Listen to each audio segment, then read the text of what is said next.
Welcome back. They got past round-the-clock security to climb 1,000 feet up Europe's tallest building. Now the student who led a group to the summit of London's Shard says he'd do the same again. 31-year-old Bradley Garrett, who's studying urban exploration, described his exploit as place hacking, taking over spaces he thinks should be open to the public. So is this a new form of urban activism, echoing the protester who disrupted the boat race by taking a dip in the Thames? Porrick O'Brien's been finding out. Sometimes, just sometimes, expletives are allowed. Oh, You'll be getting dizzy on your sofa watching this. Imagine how Bradley Garrett and his friends are feeling. He's on a crane. The crane is on the Shard. One hand is holding a camera. The only people any higher than them in London are in planes.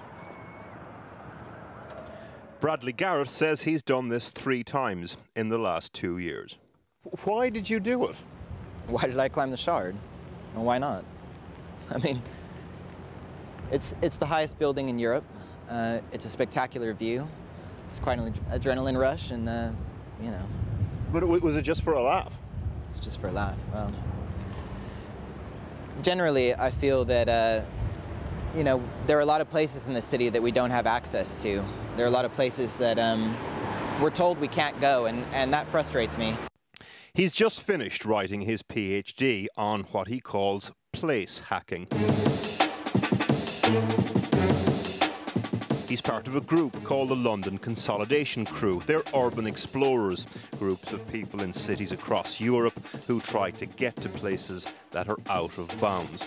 They film their exploits and post them online. What doesn't get a mention in the MTV-style videos is the rather unsexy issue of trespass.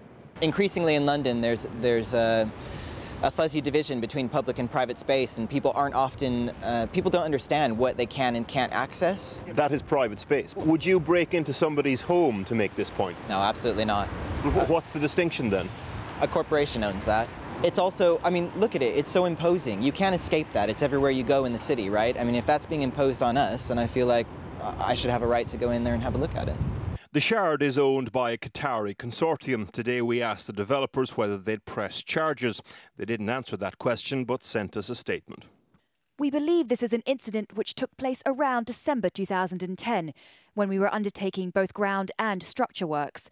The breach was discovered very soon afterwards, and security immediately tightened. Whether it's Trenton Oldfield in a river or Bradley Garrett up the Shard, the rise of the activist prankster is something security companies are having to factor in. And there are people who help multinationals test their building security systems against them. Although this is a very significant security breach, there can be some glimmer of benefits to be drawn from it, particularly if the security team sit down with the individuals and understand better where the vulnerabilities and weak spots were within their security that allow them to do this. And last but not least, what does this feel like? All of the sounds of the city become this sort of subtle jingle. And when you look down at the city, you can't see anything moving. No buses, no cars. It just looks like a giant circuit board. Because you're so far away from it. Because you're so high. I mean, you're up in the clouds there. And it's utterly peaceful.